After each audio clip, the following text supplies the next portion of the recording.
Bonjour, je voudrais vous parler aujourd'hui de mon nouveau roman de Bien fragile liberté qui vient de paraître. Euh, imaginez que nous sommes en France en 2030, plus particulièrement à Bordeaux, puisque c'est là que se passe l'action, et que la France est basculée dans un régime répressif. Il s'agit d'un régime très autoritaire que certains vont jusqu'à qualifier de dictatorial, puisqu'il est question de supprimer de nombreux droits qui ont été durement acquis au cours des décennies précédentes. On peut citer par exemple le droit à l'avortement, le droit à la contraception, qui serait donc carrément supprimé, les orientations sexuelles différentes de la norme eh bien, seraient réprouvées. Le droit, enfin la liberté d'expression est fortement restreinte puisqu'il ne reste plus qu'un seul média au niveau national. Et au moment où l'histoire débute, il est question également d'imposer le mariage hétérosexuel, en particulier aux femmes célibataires. Et ce gouvernement ne s'arrête pas là. Il a décidé de créer une prison dans un lieu le plus possible éloigné de la métropole. C'est Mayotte, l'île de Mayotte qui a été choisie. Le souci, c'est qu'il y a très peu d'informations sur ce qui se passe dans cette prison, qui d'ailleurs est nommée Centre de redressement. Le nom est relativement significatif. Et beaucoup s'inquiètent du type de détenus qui sont incarcérés et bien évidemment aussi des conditions de détention. Dans ce contexte inquiétant, quatre personnages principaux évoluent, chacun avec sa personnalité, ses croyances, son mode de vie, et je vais vous les présenter.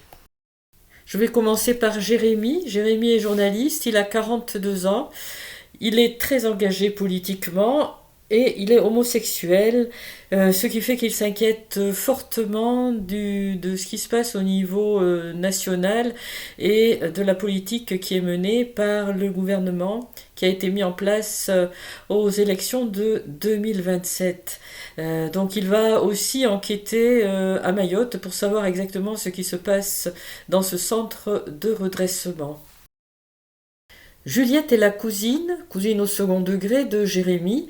Elle a été recueillie par les parents de Jérémy au moment du décès prématuré de sa mère. Elle n'a jamais connu son père et elle est donc à la recherche de ses origines.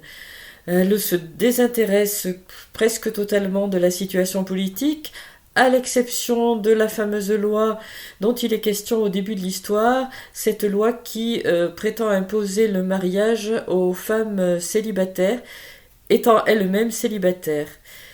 Juliette est amoureuse de Jérémy et aussi curieux que cela puisse paraître, puisqu'ils se connaissent depuis longtemps, elle ignore son homosexualité. Thomas est prof de lettres, c'est le compagnon de Jérémy. Ils ne vivent pas ensemble, ils occupent chacun un appartement dans le même immeuble. Ils tiennent à éviter que leur relation soit connue, particulièrement Jérémy. Thomas est prof de lettres, il est plutôt rêveur et en tous les cas il est assez indifférent à la situation politique et contrairement à son ami, il ne croit pas à la répression de l'État contre les homosexuels. Gabriel est l'amant de Juliette, un amant occasionnel. Il a une dizaine d'années de moins qu'elle. Ils se sont connus au sein de l'entreprise dans laquelle ils travaillent tous les deux. Il est plutôt proche du pouvoir en place. Il adhère à la plupart des idées et des mesures qu'il met en place. Il est délégué d'un syndicat qui est affilié au parti au pouvoir. Dans cette histoire, il a un rôle un petit peu ambigu.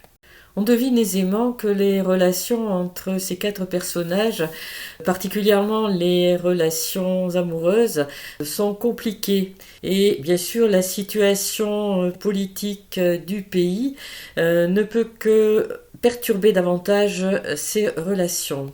Toutefois, l'espoir est possible puisque une certaine résistance va se mettre en place, mais je ne vous en dirai pas plus.